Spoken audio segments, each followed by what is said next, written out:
Thanks for joining us now. In July 2007, the Ghana Police Service announced it will embark on a $30 million housing project throughout the country to help solve the prevailing accommodation problems facing police personnel. Work was expected to commence between September and October that same year. 11 years on, police officers at Efiekuma in the Western region live under life-threatening conditions. Their dilapidated accommodation structures can best be described as death traps. Correspondent Nathalia Kwanza, who visited the Efiekuma police barracks, reports the building needs urgent attention. The railway's single cubicle room quarters, built in the late 1920s, is currently housing hundreds of police personnel with ranks ranging from constable to chief inspector at the Efiekuma police barracks. The foundation has been weakened by erosion and is hanging as occupants have to climb some makeshift staircases before entering their rooms. When it rains, we dare not come out here. Take a look at the building very well and the staircase. Whenever my kids are climbing, I get scared. Even me, when it rains, I have to climb it. I become very scared.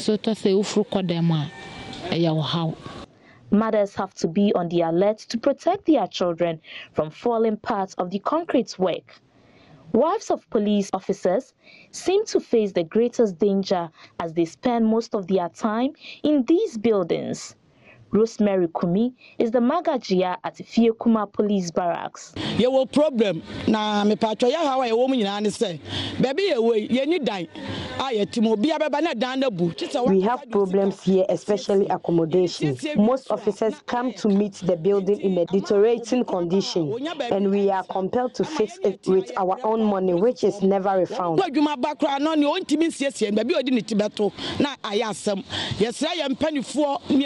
The officers here are really suffering. Sometimes where to lay their heads after work is a headache. We don't even have a place of convenience here. We are calling on the leadership of Ghana Police Service and government to come to our aid.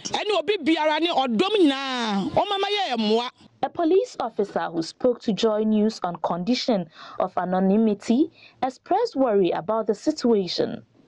Looking at us as police officers, living in such an atmosphere is not the best. It's not the best at all. Can you believe that police officers will go to duties and people come to break our doors because they are outdated, they are weak. Things around us are very, very, very, very old, and they need renewal of. Rains last year killed a mother and a child. The roofs of some of these buildings were ripped off. The then regional police officer, DCO Pikwesimensa Duku, who came to see the condition of the officers, promised a facelift. But as it stands, nothing has been done.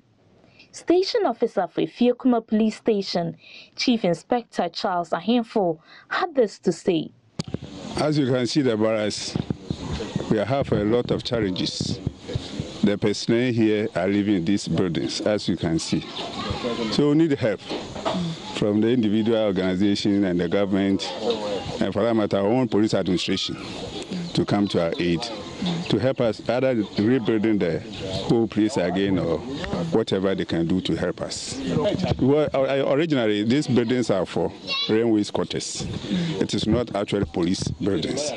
So it's in the hands of railways and port quarters. I understand that because of that, maybe the authorities are here to do changing of documents and can be in the police name so that they can rebuild the whole barracks. Apart from that, it has been long. If you see the foundation, very dangerous. And we have wife and children always even fall from the steps and they get injured and sent to hospitals. So we are appealing if something can be done. Assembly member for the area, Tufelo Alassan, wants the authority to help provide better accommodation for the officers. The way our modernity in Fanyamisi and Kanokre and Sweeney, and never be as a police for Tinakra, Intino, Mimpo dear, a Carmen Qua, and Ka Esa Bain, a Babashananka, say Ububu Nanka, was a seafood farm Moma in Kayapa. The member of parliament, a Honorable Joseph Kuju, Onokra, or Yakacha, or Mono, Nimsania, a hostie.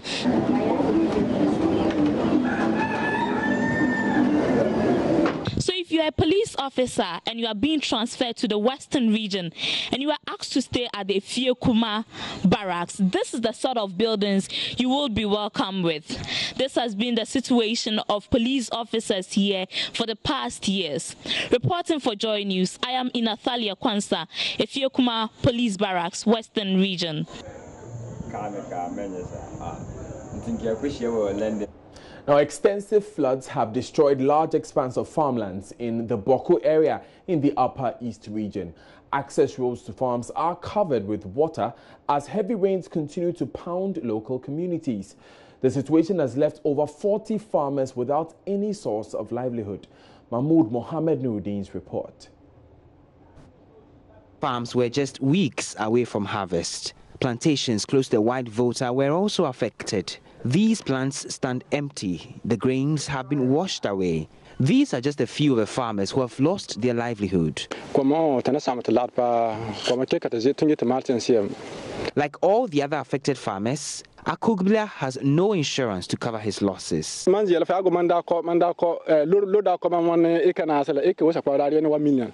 I have spent almost about 400 cedis for land preparation for the 4 acres and applied 4 bags of fertilizers on each acre. Same was done for the second application, and now everything has been washed away. It is not easy to quantify how much I have lost. The floods are one of the worst in the area. Hundreds of victims of the devastation had been recovering from prolonged drought in the area. We are not going to get anything. This season there, it has finished because we can't show anything again. There's nothing coming out. There's nothing. We won't take anything. So you have to go to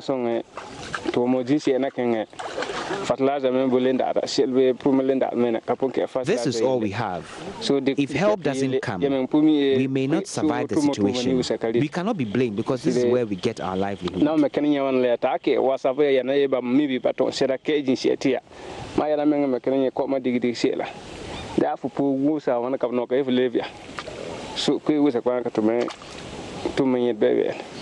These poor farmers depend solely on their farms, which have sustained them for years, paying their children's school fees and other bills. More floods are expected in the coming days, and these farmers want government to intervene to save the situation. Now, away from that, elephant grass is considered the most important fodder crop in Africa. Besides being ideal for feeding cattle and sheep due to its rich nutrient content, the plant is also found to hold enormous benefits for humans. Drugs for treating infection are expensive and often leave patients with undesirable side effects. A common grass plant with antioxidant and infection-fighting properties could provide a cheaper option, as found by students of Kwame Nkrumah University of Science and Technology. On Tech Thursday, Love FM's Kwesi Deborah speaks with Esther Asempa-Chiao of the Chemistry Department. The World Health Organization estimates 80% of the world population depend on herbal medicine for primary health care. The past decade has witnessed a tremendous surge in acceptance of natural therapies, both in developing and developed countries. Elephant grass, also known as napier grass, is valuable to African landscapes as it prevents soil erosion. It can also serve as windbreak and firebird.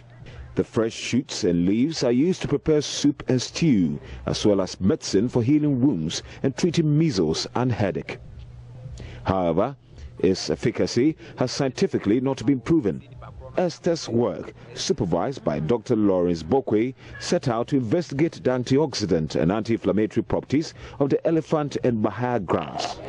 They were amazed at the results when they compared it to vitamin C, a known antioxidant. I found out that the plant exhibited radical units.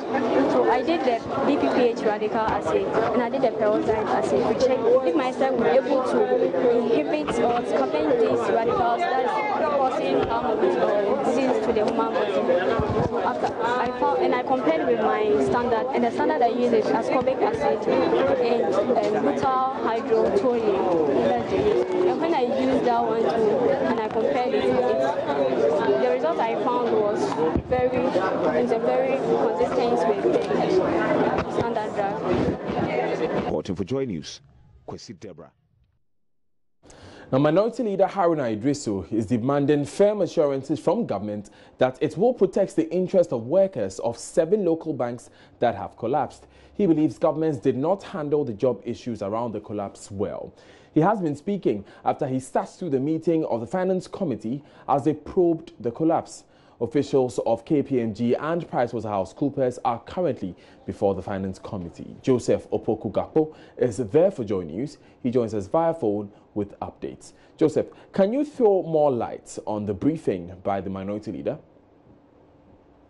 Well, Daniel, the Minority Leader had participated in the sitting of the committee a little earlier in the morning, and he's been making the point relating to the job losses. The officials of PricewaterhouseCoopers, who were the receivers when it comes to UT Bank and Capital Bank, they have appeared before the committee. They are done. They walked away about 20 minutes ago to allow for officials of KPMG to then show up before the committee. There are 2 very comprehensive reports on the UT and Capital Bank separately by PricewaterhouseCoopers and also by KPMG on the other 5 banks that collapsed. And these are very bulky reports. In fact, copies of them were shown to us yesterday by the Chairman of Parliament Finance Committee. And we gather that the interrogation of the representatives of these 2 firms really centered around those. We gather again that the concern having to do with job losses that's been raised by the Minority Leader came up very strongly in the interrogation with the officials of PricewaterhouseCoopers. And the committee members pointed out that there had been the dismissal of some staff of both UT and Capital Bank after GCB took over, and they were demanding clarity on what the figures look like and whether there was a strategy in place to help protect even more jobs, even as the 2 banks were absorbed. Right. KPMG officials are currently before the committee. Joseph, yesterday, one of the highlights of the committee sitting was the walkout of Isaac Adongo, Bolga Central Member of Parliament. Is he there today? No, he's not showed up for today's sitting, although his colleague minority MPs, including John Dinapo, the Ketu South MP Fifi Kwete, are present at that sitting. But Isaac Adongo is not here at the committee sitting. Now, his major complaint was that only executive summaries of the various reports by these bodies were given to committee members. Do we know if it's still executive summaries that are being given to them or it's full reports? So what we gather is that copies of the report, specifically soft copies, have been handed over to the various committee members. And some of these soft copies of the various reports were shared on their WhatsApp platform, as has been explained by the chairman of the committee, and that this was done after committee members came to agreement that it may not be entirely necessary for them to run hard copies of these particular reports and distribute among the members of the committee. So they explained that they do have those reports, including the very comprehensive audit reports on the collapse of the 2 banks separately and the subsequent collapse of the 5 banks, which happened. Right. The chairman of the committee actually showed copies of those reports to the media yesterday and indicated that copies of those have been made available to the members of the committee. Thank you, Joseph Opoku-Gakpo, for that report.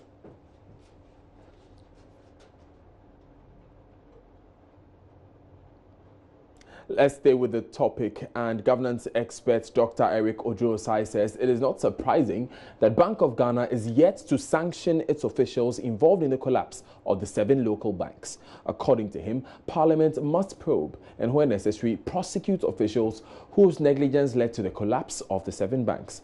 The governance experts further said Parliament's in-camera holding of the banking crisis probe is in the right direction, arguing issues related to Central Bank are too sensitive to allow public hearing of the matter.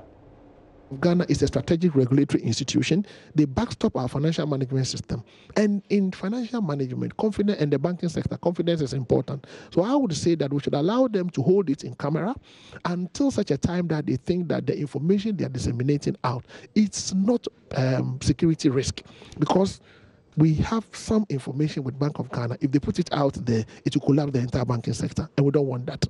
So I think the way Parliament is proceeding is good, but I advise Parliament to go all out to get those who failed to act and cite them for professional negligence so that we can take them to court and, if possible, prosecute them. And if we are able to be successful, let them be convicted and then let it become a deterrent to all others.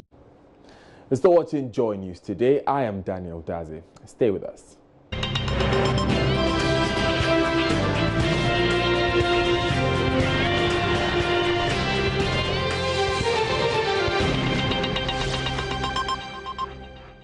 Thanks for staying with us. Now, Richard Kojonyako has our agenda today. He has been looking at the preparedness of teachers, students and parents on the introduction of the double-track system as we look forward to the reopening of schools next week. He reports of a cocktail of anxiety and nervousness on the part of teachers, parents and students. At 1 and at 3, you have to go and stay in one room. It's very difficult. Even if you want to get out to buy something, you have to walk on Dexys before you come down and go through the door. And our facilities too, some of them are not completed. I was a science student, so they said we should go to that class. When I went there, I saw about 150 students in a classroom. So where am I going to sit? I was confused. Sounds of some pioneers of the free senior high school policy at the just ended Graphic Stanbic Bank dialogue on the double-track system in Cape Coast. The students recall unpalatable moments they had in the last academic year. This ranged from overcrowded classroom, poor quality food served them, and a host of others. Now, the new academic year beckons, and the cafes are busy. Unlike last year, where all the students reported at the same time, the concept is different this year. Whether a student goes to school on Monday is determined by the system. Green and gold are two colors that distinguish the fate of students. Oh, me bad subject offending. I get no nyano, me very new school onyeng. But the admas me ban no when you be my school senior high school. I came here to check where my son was placed. Thank God my son has been placed at Bremene Sikuma Senior High School. He's on the second track. I'm really happy. This will afford me the opportunity to prepare adequately. The second track,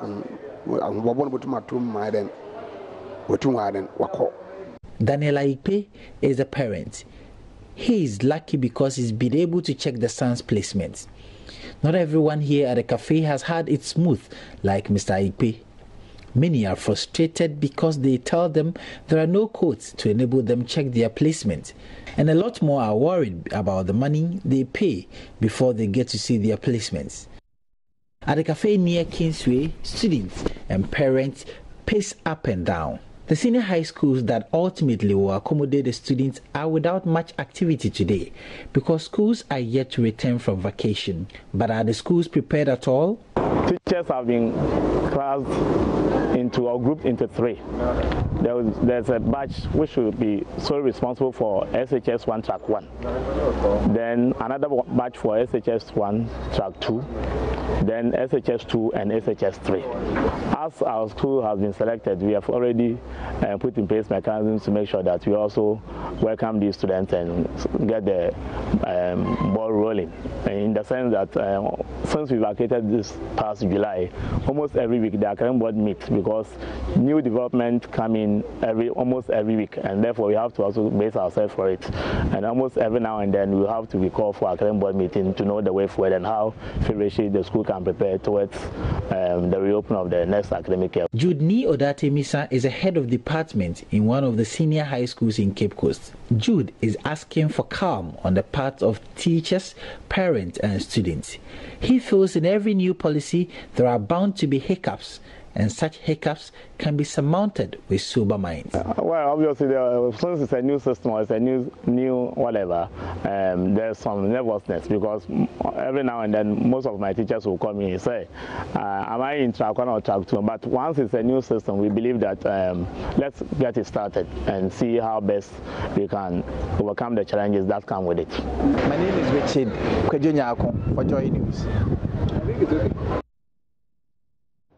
Now, the Ghana Association of Private Employment Agencies are threatening to hit the streets on the 18th of September to protest the ban on recruitments to be lifted by government.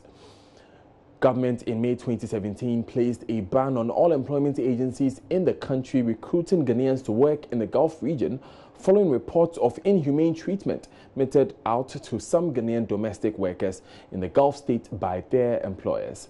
The agency says the over 16-month ban is putting untold hardship on them as they have been left without jobs. The ban, according to them, has also led to a rise in the operations of illegal recruiters, something they say defeats the very reason the ban was enforced. Responding to recent announcements by former Minister of Information, Mustafa Hamid, that government was in the process of putting together a bilateral agreement with countries in the Gulf states, the agency says some of their members were selected to be part of the delegation that signed the MOU, but till now, the ministry has turned a blind eye to them. Nancy Mfa joins us on the line with some additions. Now, Nancy, what untold hardship has the ban brought on the association? Right. So, Daniel, these people actually recruit some people from Ghana to the Gulf for them to work. And it's their agencies that they engage in. And so, the moment the ban was enforced, they are no longer able to recruit Ghanaians to the Gulf to work. And so, first of all, they've lost their point of money or where they get the source of money from. Also, Ghanaians who are stranded in the Gulf State are unable to come back home for their leave. And even those who came back to Ghana and expected to go back to the Gulf State to resume their work are unable to do so because government has placed the ban. And so some of them that I spoke to, especially the returnees, they told me that they were just given 2 months leave and they decided to come to Ghana to come and visit their families. But ever since the ban was enforced, they haven't been able to go back. And so right now they are left with no job. Have they further engaged governments, the agencies? So I asked the question about whether they have been able to speak to government, especially when government says they wanted to sign a bilateral agreement with some countries in the Gulf State. They told me that, well, they were selected to go to the Gulf State and they have been trying to engage government. But governments since then have not reached out to them. And so nothing has been done ever since the former Minister of Information announced that they were going to have some bilateral agreements with the people of the Gulf State. Nothing has taken place today. Thank you very much, Nancy Mfa. Now, moving on, over 60 shops owned by foreigners at Swami Magazine have been locked up by a national task force weeks after it reopened them for business. The task force had intervened after Ghanaian traders unilaterally shut the shops down in enforcement of the country's trade laws, which bar foreigners from retail trade. Its leader, David Amwating, will not speak on record, but he revealed almost 90% of foreign shop owners fall short of meeting basic requirements. Nana Sensu-Mensah has more in this report. The task force is mandated to clamp down on foreign retailers in Ghanaian market to sanitize the retail environment. Currently, the force is moving from shop to shop to inspect resident permits and other documents of foreign traders to ensure compliance with the law. The task force set up by government who are mandated to cleanse the retail market have started their work.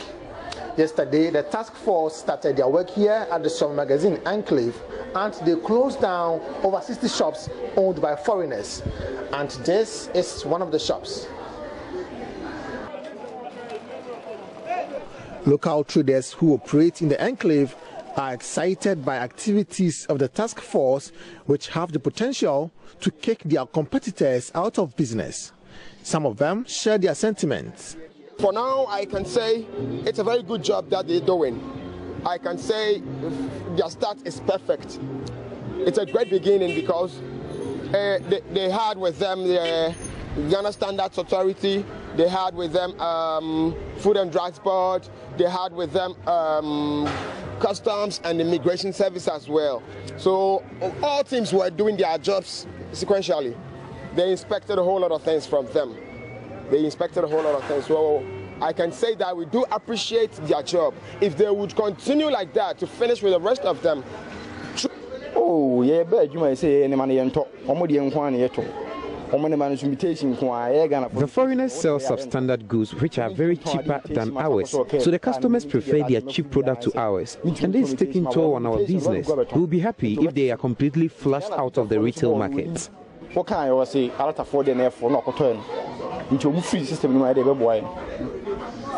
Reporting for Joy News, Nana Asensumensa. Now moving on, the funeral of 4 Kumasi Zongo youth killed by police for alleged robbery in Amansia West District is underway. After a short Muslim prayer at the Kumasi Central Mosque, the bodies were led to the cemetery under tight military security, causing heavy vehicular traffic. Ohiming Teria was there for Joy News and joins us via phone with some updates. Ohiming, describe the scene to us as they released these young men to their families. Thank you, Daniel. It's been a very solemn event, a very solemn occasion for the community here in Kumasi, right from the Konfanoshi Teaching Hospital morgue, where the bodies of the 4 members of the community were picked and sent to the Central Mosque, where the last prayers were held for the 4 people. And right from there, a convoy. And I must say, it's been a very long convoy, and not convoy of vehicles, but convoy of people walking all the way from the Central Mosque from Alpha Kumasi to Cemetery, where which has been the last and final burial ground for the 4 persons. And almost everybody who took part in today's service, one way or the other, had red band on him or her, just to signify that indeed they have been mourning. And this actually brought traffic in the Kumasi Metropolis police to a standstill, especially from the Aswasi, where the last prayers were held for the 4 deceased, and then to the Old Tafo Cemetery. So right now we are at the cemetery where the 4 has been buried. Okay. But indeed, words of advice are being given to the youth who have comported themselves, especially in the presence of the military. Okay. Ohiming, when will the 2 others of the Christian faith, also killed by the police, be buried? According to the Council of Zongo Chiefs, who have been working in consultation with the bereaved families, the 2 others will be buried on Saturday, but this will also be done with the support of the Muslim community. So today, it's not only the Muslims who are burying their brothers, but also the Christians and other denominations are also here to support them. So on Saturday, the 2 others will be buried, and then the last funeral service, what the Muslims call it the Adua, will be held on Sunday for all the 6 people involved in this act. So it's been a very solemn day for the Zongo community in Kumasi. Thank you very much, Ohiming Teria, for that report. Now, famous comedian Bill Cosby once said, "Nothing separates the generations more than music. By the time a child is 8 or 9, he has developed a passion for his own music that is even stronger than his passions for procrastination and weird clothes." He was certainly correct about the power of music. Young senior high school leavers in the heart of Boku are making good use of their musical talent. A makeshift studio where they record their songs has become an avenue to keep them from deviant behavior with potentially long-term implications. Joy News' Mahmoud Mohammed Nuruddin engaged these youth during a recent visit and filed this report. Yeah, our problem is people. It's very hard for people to accept our music. We do good music, but people don't listen to our music because they think we can't do anything better because we are from here. They've been seeing us all the time. But they intend to forget that the music they are listening are also people who are also from a place. From now to 5 years, I'll go far. Meet Said Ibrahim, nicknamed Fresh Fire. My name is Said Ibrahim, but they call me Fresh Fire. I'm 24 years. He completed Boko Senior High School 4 years ago, but financial constraints have held up any hope of pursuing higher education. Fresh Fire opted to pursue music as a profession as a means of survival. You know, I'm not the only one doing the music here. We are many, and everyone has the way of doing his music. We have some people who claim to be best rappers. King, I don't know, they call themselves King. King, I don't want to mention name, but they are there. They say King of Minkusa music, best rapper, the whole. So if you listen, that music was just raps from the beginning to no chorus. And I was telling the people that we don't just sit, you can't just sit in your house and crown yourself a king. Before you become a king, someone has to crown you. Fire's colleague, 22-year-old Azuma Apiawin, also known as Boy B, graduated from the Bolgatanga Technical Institute in 2015. It's like I'm not engaged in any activities, and since I completed school, I've not gone to any tertiary and other things. So, and I can compose my own songs, and I can also produce people. So that's my talent too. So I decided to also go by my talent, and I'll make it.